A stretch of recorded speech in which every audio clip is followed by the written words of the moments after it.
നമസ്കാരം. എല്ലാ പ്രിയ പ്രേക്ഷകർക്കും വാരാന്ത്യത്തിലേക്ക് സ്വാഗതം. ആവർത്തനവിരസമായ ജീവിതത്തിൽ മന്ദീകരിച്ചു പോകുന്ന മനുഷ്യ മനസ്സുകളിൽ ആവേശം കലർന്ന ആഹ്ലാദം സൃഷ്ടിക്കുന്നതിനുള്ള സാമൂഹ്യ സാങ്കേതിക വിദ്യയാണ് ഉത്സവങ്ങൾ. മലയാഴ്മയുടെ മഹോത്സവങ്ങളുടെ കീർത്തി മാമലകൾ കടന്ന് ദേശവിദേശ ശ്രദ്ധ ആകർഷിച്ചവയാണ്. എന്നാൽ മഹാവ്യാധിയുടെ കാലം ആൾക്കൂട്ടങ്ങളെ അനുവദനീയമല്ലാതാക്കിയതോടെ ആഘോഷങ്ങൾക്ക് ആഗോളതലത്തിൽ തന്നെ തിരശീല വീഴുകയായിരുന്നു. ആഘോഷങ്ങളുടെ ആവേശത്തിന് മുന്നിൽ കാലം നിയന്ത്രണത്തിൻ്റെ തിരശീല താഴ്ത്തിയപ്പോൾ ഉപജീവന വഴിയടഞ്ഞുപോയ കുറേ നിരപരാധികൾ ഇവിടെ ഉണ്ടായിരുന്നു. ഉത്സവങ്ങളിൽ ഉണരുന്ന ഉത്സവ നഗരികളിൽ ജ്വലിച്ചു നിന്ന ഉത്സവങ്ങളിലൂടെ ഉപജീവനം തേടിയിരുന്ന നമ്മുടെ സഹജീവികൾ. വാരാന്ത്യത്തിൽ ആദ്യം നമുക്ക് അവരെക്കുറിച്ച് നോക്കാം. ഉത്സവം ഔന്നിത്യത്തിലേക്കുള്ള പ്രയാണമാണെന്നാണ് വേദഭാഷ്യം. ആവർത്തനവിരസമായ ജീവിതത്തിൽ മന്ദിച്ചു പോകുന്ന അല്ലെങ്കിൽ മടിച്ചു പോകുന്ന മനുഷ്യ മനസ്സുകളിൽ ആവേശം കലർന്ന ആഹ്ലാദം സൃഷ്ടിക്കുന്നതിനുള്ള സാമൂഹ്യ സാങ്കേതിക വിദ്യയായും ഉത്സവാഘോഷങ്ങളെ പരിഗണിക്കാവുന്നതാണ്. ആയിരങ്ങൾ, ചിലപ്പോൾ 10,000 വരെ വരുന്ന ആസ്വാദകരും അവരെ ആഹ്ലാദിപ്പിക്കുന്ന, ചിരിപ്പിക്കുന്ന അല്ലെങ്കിൽ ചിന്തിപ്പിക്കുന്ന കുറേ അവതാരകരും അഭിനേതാക്കളും, പിന്നെ ഇവർക്കൊക്കെ വേണ്ടി താൽക്കാലികമായി ഉയർന്നു വരുന്ന അങ്ങാടിയുമൊക്കെ ആനുപാതികമായി ഇഴചേരുന്ന തിരക്കേറിയ ഒരു നഗരമായി ഉത്സവസ്ഥലം മാറുന്നത് നമ്മൾ കാണാറുള്ളതാണ്. എന്നാൽ ഇതിൽ ഭൂരിപക്ഷം വരുന്ന ആസ്വാദകരെ പ്രതീക്ഷിച്ച് ഉണരുന്ന ഉത്സവ വിപണികളും അരങ്ങും അതിശയ കാഴ്ചകളുമൊക്കെ ഒരു പിടി പച്ചയായ മനുഷ്യരുടെ ഉപജീവന ഉപാധിയാണെന്ന് നമ്മളിൽ ആരാണ് ചിന്തിക്കുന്നത്? ഓരോ ക്ഷേത്ര ഉത്സവ തീയതികളും കുറിച്ചുവെച്ച് അതിനുവേണ്ടി ചമയമൊരുക്കി, ചായമൊരുക്കി അല്ലെങ്കിൽ വിഭവങ്ങൾ വാങ്ങിക്കൂട്ടി കാത്തിരിക്കുന്ന എത്രയോ കുടുംബങ്ങളാണ് നമ്മുടെ ഇടയിൽ തന്നെ ഉള്ളത്. ആഘോഷസ്ഥലം വാടകയ്ക്കെടുത്ത് വിപണന അലങ്കാരം തീർക്കുന്ന വഴിവാണിഭക്കാരനാണ് ചെറുതും വലുതുമായ ഉത്സവങ്ങളെ വർണ്ണാഭമാക്കുന്നത് അല്ലെങ്കിൽ വർണ്ണാഭ വിളംബരം നടത്തുന്നത്. യഥാർത്ഥത്തിൽ ഇവരിൽ നിന്നാണ് ഒരു ഉത്സവം ഒരു ഉപജീവനോപാധിയായി പരിണമിച്ചു തുടങ്ങുന്നത്. അങ്ങനെ ഒത്തിരി പേർ ആ നിരയിലേക്ക് വരികയും വന്നു പോവുകയും ചെയ്യുന്നു. കലയും സംസ്കാരവും ആചാരവും ആവേശവുമൊക്കെ ആവതുയർത്തി ഉത്സവങ്ങൾ പാരമ്യതയിലേക്കെത്തിയിരുന്ന ഈ നാട് ഇന്ന് പരിമിതപ്പെടിയിലെന്ന പ്രതിസന്ധിയിലാണെന്ന് പതുക്കെ പറയേണ്ടതില്ലല്ലോ. കോവിഡ് ആൾക്കൂട്ടങ്ങളെ കൊല്ലുമെന്ന ആരോഗ്യവകുപ്പിൻ്റെ നിർദ്ദേശത്തെ തുടർന്ന് 1 അല്ല 2 ആണ്ടിൻ്റെ മഹോത്സവങ്ങളാണ് പൊലിമ നഷ്ടപ്പെട്ട് ഇവിടെ തകർന്നു വീണത്. ആഘോഷങ്ങളെ ആചാരങ്ങളായി ചുരുക്കി ആൾക്കൂട്ടങ്ങളെ 50 ആളായി കണക്കാക്കി അങ്ങനെ നമ്മൾ ചുരുങ്ങിപ്പോയപ്പോൾ നമ്മുടെ ഉത്സവ നഗരികളിൽ ഉപജീവനം തേടിയിരുന്നവർ എവിടേക്ക് പോയെന്ന് നാം അന്വേഷിച്ചിട്ടുണ്ടോ? രാമനായും രാവണനായും ഒക്കെ അരങ്ങ് തകർത്തു വാണിരുന്ന അഭിനയ പ്രതിഭകൾ, കലാചാതുര്യം കൊണ്ട് ഉത്സവ സങ്കല്പങ്ങൾക്ക് ദൃശ്യാവിഷ്കാരം തീർത്തിരുന്ന ശില്പികൾ, ചിത്രകാരന്മാർ, മേളപ്പെരുമ കൊണ്ട് ഉത്സവത്തെ ഉത്തേജിപ്പിച്ചിരുന്ന വാദ്യമേളക്കാർ, അങ്ങനെ എത്രയോ ജീവിതങ്ങളാണ് ആഘോഷവേദികളിൽ നിന്ന് ദാരിദ്ര്യത്തിൻ്റെ ഇരുട്ടിലേക്ക് ഇറങ്ങിപ്പോയത്.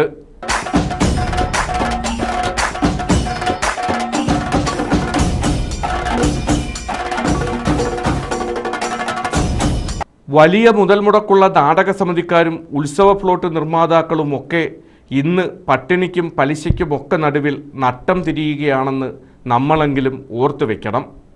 കാരണം ഓർത്തു വയ്ക്കത്തക്ക തരത്തിൽ അധികൃതരെ കാണിക്കുവാൻ ഔദ്യോഗിക രേഖകളില്ലാതെ പോയ നിരപരാധികളാണവർ. ഈ ഒരു ഉത്സവകാലത്തെ ആശ്രയിച്ച് കഴിയുന്നതിന് വേണ്ടി നിരവധി ബാങ്ക് ലോണും വായ്പകളും മറ്റ് പല രീതിയിലും പൈസ സ്വരൂപിച്ചാണ് നമ്മൾ ഈ ഒരു സംരംഭം തുടങ്ങുന്നത്.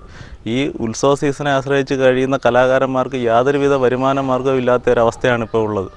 അവർക്ക് എങ്ങനെ മുന്നോട്ട് ജീവിതം കൊണ്ടുപോകുമെന്നുള്ളതിനെക്കുറിച്ച് യാതൊരു അറിവുമില്ലാത്ത ഒരവസ്ഥയാണ് ഇപ്പോൾ ഉള്ളത്. മഹാവ്യാധിയുടെ നിഴൽ വീണ് നാട് നിശബ്ദമായപ്പോൾ തീർത്തും നിശബ്ദരായ ഇവർക്ക് ഇത്തവണയും ഉണരുവാൻ കഴിയാത്ത അവസ്ഥയാണുള്ളത്. എല്ലാ നിയന്ത്രണങ്ങളും പാലിച്ചുകൊണ്ട് ഉത്സവങ്ങൾ നടത്താനുള്ള അനുമതി ലഭിച്ചെങ്കിലും പല ക്ഷേത്രങ്ങളും ഉത്സവങ്ങൾ നടത്താൻ തയ്യാറാവാത്തതും ഇതിന് വലിയൊരു പ്രതിസന്ധി തന്നെയാണ് സൃഷ്ടിക്കുന്നത്. ലക്ഷങ്ങൾ മുടക്കി നിർമ്മിച്ചു വെച്ച ദുർഗയും ഭദ്രയും സിംഹവുമൊക്കെ ഉത്സവ ഫ്ലോട്ട് രൂപത്തിൽ ചിതൽ തിന്ന് നശിക്കുമ്പോൾ ഉറുമ്പുപൊടി വാങ്ങുവാൻ പോലും നിവർത്തിയില്ലാത്തവരായി നിർമ്മാതാക്കൾ നാണം കെടുകയാണ്.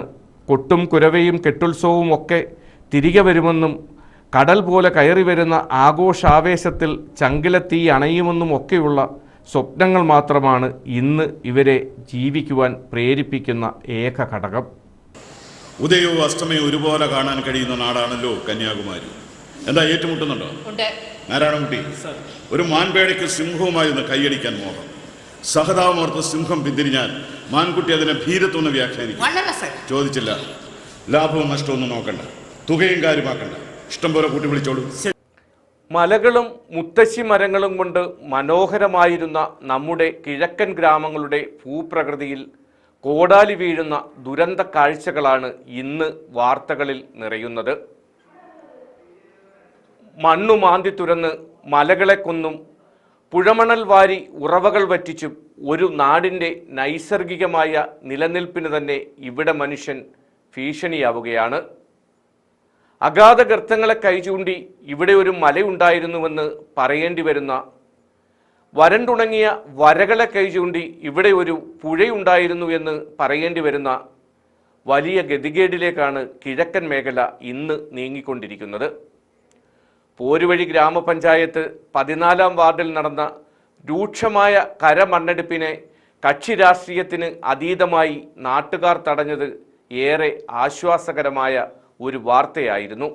മണ്ണ് മാന്തിത്തുരന്ന് മലകളെ കൊല്ലുന്ന മനുഷ്യദുരയാണ് മഹാദുരന്തങ്ങൾക്ക് അടിസ്ഥാന കാരണമാകുന്നതെന്ന അറിവ് നിലനിൽക്കെയാണ് ഇവിടെ പഠനങ്ങളോ പരിശോധനകളോ ഇല്ലാതെ ഖനനം അനിയന്ത്രിതമായി തുടർന്നുകൊണ്ടിരിക്കുന്നത്.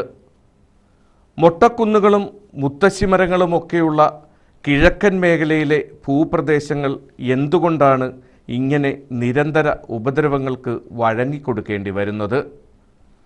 നിയമവിരുദ്ധമായി ഒരു നെൽവയൽ നികത്തുവാൻ വീണ്ടും നിയമം ലംഘിച്ച് ഒരു കുന്നിൻ്റെ അല്ലെങ്കിൽ ഒരൊത്തിരി കുന്നുകളുടെ നിലനിൽപ്പിനെ തോണ്ടിയെടുക്കുന്നത് ഇവിടെ അധികൃതർ മാത്രം കാണാതെ പോകുന്നത് എന്താണ്? നിലം നികത്തുന്നതിന് കണ്ണടച്ച് കൂട്ടുനിൽക്കുന്ന അതേ അധികാരവർഗത്തിൻ്റെ അനുഗ്രഹത്തോടെ തന്നെയാണ് കുന്നത്തൂർ താലൂക്കിൽ ഉൾപ്പെടെ കിഴക്കൻ മേഖലയുടെ നെഞ്ചു തുരന്ന് മണ്ണു മാറ്റുന്നത്.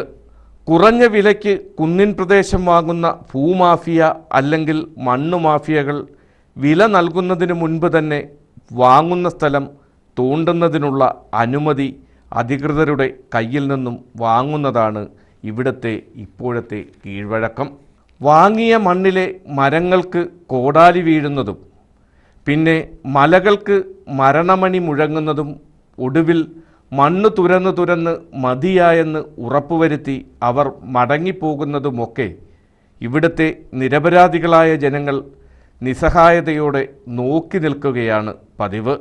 ഭൂപ്രദേശത്തിൻ്റെ സ്വാഭാവിക സ്ഥിതിയിൽ ഗുരുതരങ്ങളായ മുറിവേൽപ്പിച്ച് മണ്ണ് മാഫിയകൾ മടങ്ങിപ്പോകുമ്പോൾ നീരുറവകൾ വറ്റിവരണ്ടും മഴക്കാലത്ത് നീരൊഴുക്കുകൾ ഗതിമാറി ഒഴുകിയും ഇവിടെ പിന്നീട് ജനജീവിതം ദുസ്സഹമാകുന്നത് എന്താണ് അധികൃതർ ഇങ്ങനെ കണ്ടില്ലെന്ന് നടിക്കുന്നത്?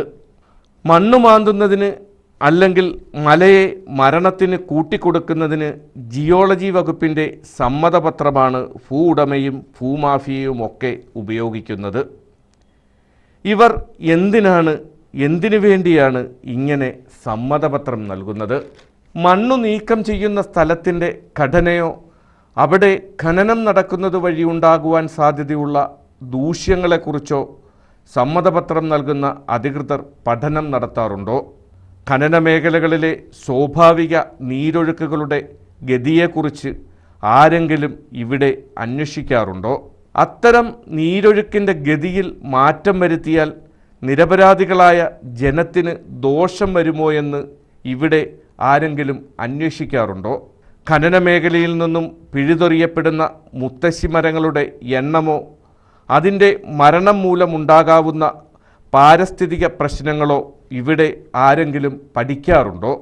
ചിലപ്പോൾ റോഡുകൾ ഇടിഞ്ഞ് താഴ്ന്നെന്ന് വരാം.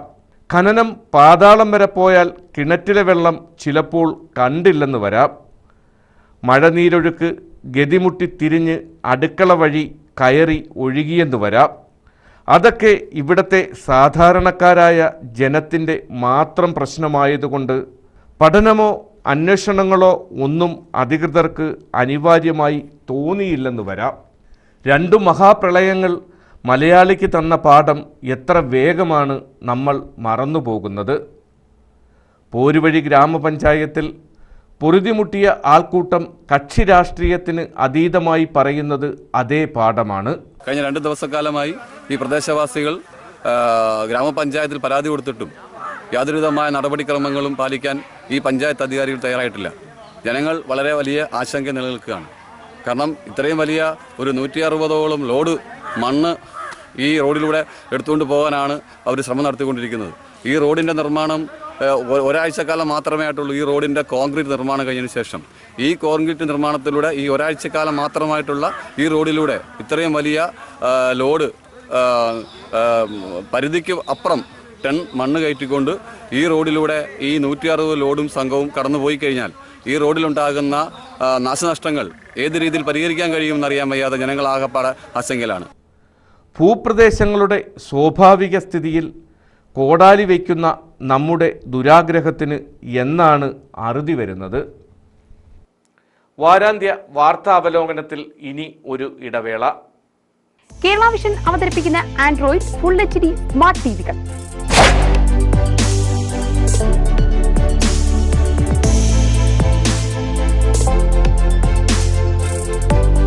കേബിൾ കണക്ഷനും വേണ്ട, സെറ്റ് ബോക്സും വേണ്ട, ഇന്റർനെറ്റ് ഉണ്ടെങ്കിൽ ഇനി ടെലിവിഷൻ റെഡി.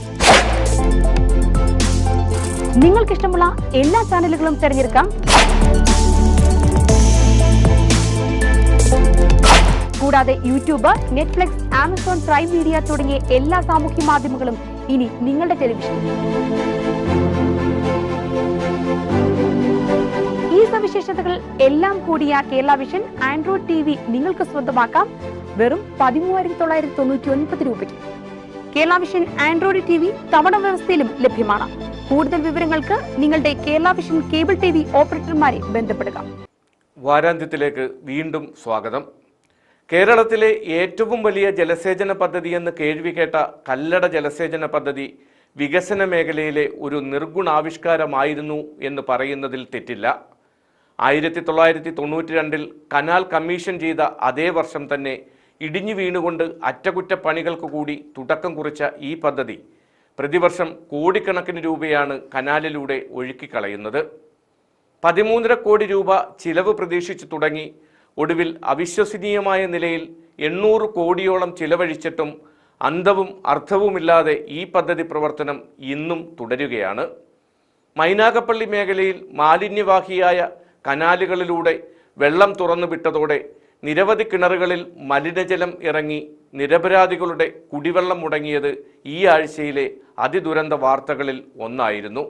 സംസ്ഥാനത്ത് തന്നെ ഏറ്റവും വലിയ ജലസേചന പദ്ധതിയായ കല്ലട ജലസേചന പദ്ധതിയുടെ നാൾവഴികൾ തേടിയിറങ്ങുന്നത് അത്ര ഉചിതമല്ലെന്ന് വാരാന്ത്യത്തിന് നന്നായി അറിയാം.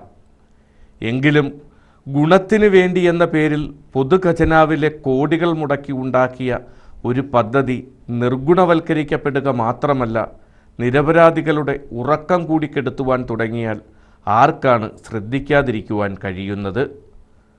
കൊല്ലം, ആലപ്പുഴ, പത്തനംതിട്ട ജില്ലകളിലെ ഏതാണ്ട് 57,000 ഹെക്ടർ ഭൂമി കൃഷിയോഗ്യമാക്കി മാറ്റുകയെന്ന മഹത്തായ ലക്ഷ്യത്തോടെയാണ് കല്ലട പദ്ധതി പ്രവർത്തനം ആരംഭിച്ചത്.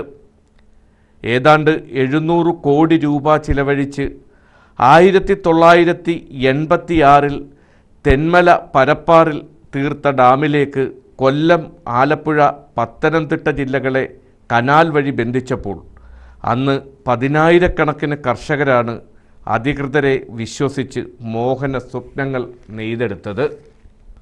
പത്തനാപുരം, കൊട്ടാരക്കര, കൊല്ലം, കുന്നത്തൂർ, കരുനാഗപ്പള്ളി, അടൂർ, മാവേലിക്കര, കാർത്തികപ്പള്ളി താലൂക്കുകളിലൊക്കെ വളഞ്ഞും തിരിഞ്ഞും ഉയർന്നും താഴ്ന്നുമൊക്കെ വന്ന കനാലിലൂടെ സമൃദ്ധമായി ശുദ്ധജലമെത്തിക്കുമെന്നും അതോടെ വേനലിൻ്റെ വറുതിയും കുടിവെള്ളക്ഷാമവും ഒക്കെ മാറുമെന്നും കരുതി നോക്കിയിരുന്ന പാവങ്ങൾക്ക് അന്നു മുതൽ തന്നെ കനാൽ സംരംഭം ഇരുട്ടടികൾ മാത്രമാണ് നൽകിയത്. 13.5 കോടിയെന്ന് പറഞ്ഞു തുടങ്ങിയ കച്ചവടം 800 കോടിയിലധികം ചിലവഴിച്ചിട്ടും പിന്നെ പ്രതിവർഷം 6-7 കോടി വീതം അറ്റകുറ്റപ്പണികളുടെ പേരിൽ തലയൊഴിഞ്ഞ് കളഞ്ഞിട്ടും എന്താണ് കല്ലട പദ്ധതി ഇങ്ങനെയായി പോയത്? കമ്മീഷൻ ചെയ്ത അതേ വർഷം, അതായത് 92-ൽ തന്നെ ഇടതു കനാൽ പൊളിഞ്ഞു വീണതോടെ ജില്ലയിലെ പരവൂർ മേഖലയ്ക്ക് ലഭിച്ച കനാൽ കൊതുക് വളർത്തൽ കേന്ദ്രമാക്കി മാറ്റേണ്ടി വന്നു. പല ഭാഗത്തും നീരൊഴുക്കിന് ശേഷിയില്ലാത്ത വിധമാണ് കനാൽ ഭിത്തി നിർമ്മിച്ചതെങ്കിൽ പിന്നെ എന്തിനു വേണ്ടിയാണ് അധികൃതർ ഇതിങ്ങനെ കെട്ടിയുണ്ടാക്കിയത്? പരവൂരിലെ സ്ഥിതി അങ്ങനെയെന്ന് പറയുമ്പോൾ മറ്റിടത്തൊക്കെ കല്ലട പദ്ധതി കാര്യക്ഷമമായിരുന്നുവെന്ന് ആരും തെറ്റിദ്ധരിച്ച് കളയരുത്. തഴവ, കുലശേഖരപുരം, ചവറ, കൊട്ടുകാട്, കോവിൽത്തോട്ടം തുടങ്ങി നിരവധി മേഖലകളിൽ KAPയുടെ കനാൽ ഇന്ന് വലിയൊരു ബാധ്യതയായി തീർന്നിരിക്കുകയാണ്. മഴക്കാലത്ത് ഒഴുക്ക് നഷ്ടപ്പെട്ട മലിനജലം കനാലിൽ കെട്ടിക്കിടന്ന് അനിയന്ത്രിതമായി കൊതുക് വളരുന്നതും വിണ്ടുകീറിയ കനാൽ ചുവരിലെ വിടവുകളിൽ വിഷസർപ്പങ്ങൾ മുട്ടയിട്ടുകൂട്ടി അടയിരിക്കുന്നതും പ്രദേശത്തു നിന്നല്ല അന്യസ്ഥലത്തു നിന്നു പോലും അറവുശാല മാലിന്യങ്ങൾ കനാലിൽ നിക്ഷേപിക്കുന്നതും അപരിചിതങ്ങളായ ക്ഷുദ്രജീവികൾ കനാൽ വഴി ഒഴുകിയെത്തുന്നതും അങ്ങനെ നിരപരാധികളായ നാട്ടുകാർക്ക് പറഞ്ഞാൽ തീരാത്ത പരാതികൾ മാത്രമാണ് KAP കനാൽ കൊണ്ടുണ്ടായ ഏക നേട്ടം.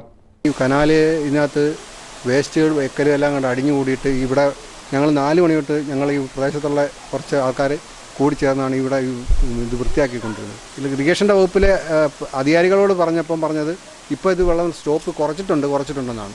പക്ഷേ ഇത് കുറച്ചില്ലെന്ന് മാത്രമല്ല പണ്ടത്തെക്കാലം കൂടിക്കൊണ്ടാണ് വരുന്നത് വെള്ളം. ഇത്രയധികം കോടികൾ മുടക്കി ഒരു പദ്ധതി തയ്യാറാക്കിയപ്പോൾ ഇതിനുവേണ്ടി ശാസ്ത്രീയ പഠനം നടത്തിയത് ആരാണ്? വെള്ളം ഒഴുക്കിവിട്ടാൽ കനാൽ ഭിത്തി തകരുമെങ്കിൽ ആരാണ് ഈ നശിച്ച നിർമ്മാണത്തിന് നേതൃത്വം നൽകിയത്? പ്രത്യേക വകുപ്പും ഉദ്യോഗസ്ഥരും കാര്യാലയവും ഒക്കെ ഉണ്ടായിട്ടും അവശേഷിക്കുന്ന ഈ കനാൽ അവശിഷ്ടമെങ്കിലും നാട്ടുകാർക്ക് ഉപദ്രവമാകാത്ത തരത്തിൽ നോക്കാത്തത് എന്താണ്? ചീഞ്ഞളിഞ്ഞ ജൈവാവശിഷ്ടങ്ങളും ചപ്പും ചവറും പാമ്പും പല്ലിയും പഴുതാരയും ഒക്കെ നിറഞ്ഞുകിടക്കുന്ന കനാലിലേക്ക് കണ്ണടച്ചിങ്ങനെ വെള്ളമൊഴുക്കി വിടുന്നത് എന്തിനാണ്? കനാൽ വഴി എന്ന വഴി ജന്മനാ നഷ്ടമായ KAP തോട്ടിൽ വെള്ളം കയറിയാൽ അത് അന്യൻ്റെ അടുക്കളയിലെ അടുപ്പ് നനയ്ക്കുമെന്ന യാഥാർത്ഥ്യബോധം അധികൃതർക്ക് ഇല്ലാതെ പോകുന്നത് എന്താണ്? ഈ ഭാഗത്തെ ഒരുപാട് 10-25 വീട്ടുകാരെ മൊത്തം ബാധിക്കുന്നൊരു വിഷയമാണ്. ഇതിപ്പം നമ്മൾ വേണ്ടപ്പെട്ടവരെല്ലാം അറിയിച്ചിട്ടുണ്ട്. അവർ ബ്ലോക്ക് ചെയ്യാമെന്ന് പറഞ്ഞു. ഇങ്ങനെ തന്നെ ഈ രീതിയിൽ ഇങ്ങനെ തുറന്നു പോകാൻ പറ്റത്തില്ല. അതുപോലെ തന്നെ ഈ കനാലിൻ്റെ ഭാഗം മൊത്തം ചോർച്ചയാണ്. അത് കാലാകാലങ്ങളെ മൊത്തം നമ്മൾ അധികൃതർ പറയുന്നതാണ്, പിന്നെ ഇത് അടയ്ക്കണമെന്ന്. ഇതൊന്നും അവർ ചെവിക്കൊള്ളുന്നില്ല. പണത്തിനു വിലയുള്ള കാലത്ത് വലിയ പണം കൊടുത്ത് കെട്ടിയുണ്ടാക്കിയ KAP കനാൽ അന്നു തന്നെ ആർക്കെങ്കിലുമൊക്കെ ഗുണം ചെയ്ത് കാണുമെന്ന് നമുക്ക് കരുതാം. എന്നു കരുതി നിരപരാധികളെ പരിഹസിക്കുവാൻ വേണ്ടി ഇങ്ങനെ നീരൊഴുക്ക് നടത്താതിരിക്കുവാൻ അധികൃതർ തയ്യാറാകണമെന്നേ വാരാന്ത്യത്തിന് പറയുവാൻ കഴിയൂ. അച്ഛനെന്നും അമ്മയെന്നുമൊക്കെ വ്യക്തതയില്ലാതെ വിളിക്കേണ്ട പ്രായത്തിൽ സമകാലിക പൊതുവിജ്ഞാന മേഖലയിൽ കൈവച്ച ഒരു കുരുന്നിൻ്റെ കഥ ഈ ആഴ്ചയിലെ അത്ഭുത വാർത്തകളിൽ ഒന്നായിരുന്നു. ഭൂമിയിൽ ഭരണം നടത്തിയ ചരിത്ര പുരുഷന്മാരെന്നല്ല, സൗരയൂഥത്തിലെ ഗോളാധിപത്യത്തിൻ്റെ കഥ പോലും ഈ 2 വയസ്സുകാരിക്ക് അനായാസം പറയുവാൻ കഴിയുന്നു. അപൂർവമായ അസാധാരണത്വവും അത്ഭുതവും ജനിപ്പിക്കുന്ന അറിവുമൊക്കെ പരിഗണിച്ച് ഇന്ത്യൻ ബുക്ക് ഓഫ് റെക്കോർഡ്സ് അധികൃതർ ഈ കുരുന്നിൻ്റെ പേര് സുവർണാക്ഷരത്തിൽ രേഖപ്പെടുത്തുകയായിരുന്നു. വാക്കുകൾക്ക് ശരാശരി വ്യക്തത പ്രാപിച്ചു തുടങ്ങുന്ന പ്രായത്തിൽ പല രാജ്യങ്ങളുടെ പതാകകളെയും പ്രമുഖരെയും ഒക്കെ തിരിച്ചറിയുന്ന അത്യപൂർവതയാണ് ഫായിഹ ഫാത്തിമയെ ആകർഷകയാക്കുന്നത്. അറിഞ്ഞു കേട്ടുവരുന്നവരിലെ അവിശ്വസനീയത അപ്പാടെ ഇല്ലാതാക്കി അവരിൽ അത്ഭുതമുണർത്തുന്ന കഴിവും മികവുമാണ് ഈ കൊച്ചുമിടുക്കി പ്രകടിപ്പിക്കുന്നത്. What is your name? Which is our country? Which is our state? Kerala. Which is our district? Kollam. Which is our national flower? Chocolate. Which is our national animal? Tiger. Which is our national bird? Peacock. Good girl. Who is our chief minister? Who is our prime minister? ലോകത്തെ ഏതാണ്ട് 25ഓളം രാജ്യങ്ങളുടെ തലസ്ഥാനങ്ങളുടെ പേര് അനായാസം പറയുവാൻ കഴിയുന്ന ഈ 2 വയസ്സുകാരിക്ക് സൗരയൂഥത്തിലെ 8 ഗ്രഹങ്ങളുടെ പേരും മനപ്പാടമാണ്. സമകാലിക പൊതുവിജ്ഞാന മണ്ഡലത്തിൽ ഇതിനകം കൈവച്ച് തുടങ്ങിയ ഈ കുരുന്ന് ഏതാണ്ട് 15ഓളം ചോദ്യങ്ങൾക്ക് വരെ ശരിയായ ഉത്തരം നൽകുമെന്ന് പറയുമ്പോൾ ആരാണ് ഈ കുഞ്ഞിനെ നമിച്ചു പോകാത്തത്? ലോകശ്രദ്ധ നേടിയ 6ഓളം പ്രശസ്തരെ ചിത്രത്തിലൂടെ തിരിച്ചറിയുവാനുള്ള കഴിവും ഉച്ചാരണശുദ്ധി ഉദിച്ചു തുടങ്ങിയ കുരുന്ന് നാവുകൊണ്ട് ഇംഗ്ലീഷ് പദ്യം ചൊല്ലുവാനുള്ള മിടുക്കുമൊക്കെ കണ്ടാൽ ജന്മം കൊണ്ട് തന്നെ അസാധാരണത്വം നേടിയ അനുഗ്രഹീതയാണ് ഈ കുരുന്നെന്ന് നമുക്ക് തോന്നിപ്പോകും. അവിശ്വസനീയമായ അപൂർവതയും അപൂർവമായ അസാധാരണത്വവും ഒക്കെ കൊണ്ട് 2ാം വയസ്സിൽ തന്നെ ഇന്ത്യൻ ബുക്ക് ഓഫ് റെക്കോർഡിൽ ഓടിക്കയറിയതോടെയാണ് ഈ കൊച്ചുമിടുക്കിയുടെ കഥ നാട് കവിഞ്ഞൊഴുകുവാൻ തുടങ്ങിയത്. അപൂർവ കഥയ്ക്ക് സ്ഥിരീകരണം വരുത്തി അഭിനന്ദിച്ചു പോകാമെന്ന് കരുതി ഇപ്പോൾ നിരവധി പ്രമുഖരാണ് ഫാത്തിമയെ തേടി വീട്ടിലേക്ക് എത്തിക്കൊണ്ടിരിക്കുന്നത്. എൻ്റെ മോളാണ് ഫൈഹ ഫാത്തിമ. മോൾക്ക് ഇന്ത്യ ബുക്ക് ഓഫ് റെക്കോർഡ്സിൽ ഒരു ചെറിയ ഇടം നേടാൻ കഴിഞ്ഞു. അതിലൊരുപാട് സന്തോഷമുണ്ട്. മോൾ ഒരു 1.5 വയസ്സുള്ളപ്പോൾ തൊട്ടേ എന്തെങ്കിലും നമ്മളിപ്പോൾ നമ്മുടെ രാജ്യം ഏത്, നമ്മുടെ ജില്ല ഏതൊക്കെ പറഞ്ഞു കൊടുക്കുമ്പോൾ അതായത് തിരിച്ച് ഒരു 3 ദിവസം കഴിയുമ്പോൾ നമ്മൾ ചോദിക്കുമ്പോൾ തിരിച്ചത് പറയാൻ തുടങ്ങി. അങ്ങനെ പിന്നെ ഇന്ത്യ ബുക്ക് ഓഫ് റെക്കോർഡ്സിനെ കുറിച്ച് അറിയുന്നത് കുറച്ച് നാളായതേ ഉള്ളൂ അതിനെക്കുറിച്ച് അറിഞ്ഞിട്ട്. അപ്പോൾ അതിന് വേണ്ടിയിട്ട് അപ്പോൾ മോൾക്കൊരു മെഡലും കാര്യങ്ങളും ഉണ്ടെങ്കിൽ അതൊരു വലിയ സന്തോഷമായിരിക്കുമെന്ന് വെച്ചിട്ടാണ് അതിനുവേണ്ടി ശ്രമിച്ചത്. അങ്ങനെ മോൾക്ക് പ്ലാനറ്റ്സും 25 രാജ്യങ്ങളുടെ ക്യാപിറ്റലുകളും മറ്റ് റാൻഡമായിട്ടുള്ള പിക്ചേഴ്സ്, വ്യക്തികളുടെ ഫോട്ടോസ് വാങ്ങിച്ച് വെച്ച് പഠിപ്പിച്ച് അങ്ങനെ കുറച്ച് കാര്യങ്ങളെല്ലാം പഠിപ്പിച്ച് ഇതിന് വേണ്ടിയിട്ട് ഒരു ഓൺലൈനായിട്ടുള്ള പരിപാടിയാണിത്. അവർക്ക് ഓൺലൈനായിട്ടാണ് നമ്മളിതെല്ലാം വീഡിയോകളെല്ലാം അയച്ചു കൊടുക്കുന്നത്. അപ്പോൾ അതിൽ നമ്മുടെ എല്ലാ മക്കൾക്കും ഇതുപോലുള്ള ഒരുപാട് കഴിവുകൾ കാണും. അത് തിരിച്ചറിഞ്ഞിട്ട് നമ്മൾ അവരെ പ്രോത്സാഹിപ്പിക്കുക. നമുക്ക് സന്തോഷം ഉണ്ടാക്കി തരുന്ന നല്ല മക്കളായിട്ട് എല്ലാവരും വളർന്നു വരട്ടെ. അഭിനന്ദനം എന്നതിൻ്റെ ആധുനിക അർത്ഥതലങ്ങളൊന്നും അത്രമേൽ അറിയാത്ത ഫാത്തിമയും പക്ഷേ ഇപ്പോൾ വലിയ സന്തോഷത്തിലാണ്. പന്മന നടുവത്തുചേരി MAK കോട്ടേജിൽ ആസിഫ് ജൗഹറ ദമ്പതികളുടെ ഏക മകളാണ് ഫൈഹ ഫാത്തിമയെന്ന കൊച്ചുമിടുക്കി.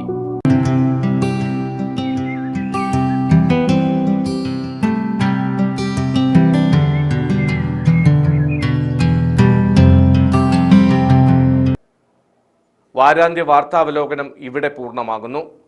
വീണ്ടും അടുത്തയാഴ്ച ഇതേ സമയം. നന്ദി, നമസ്കാരം.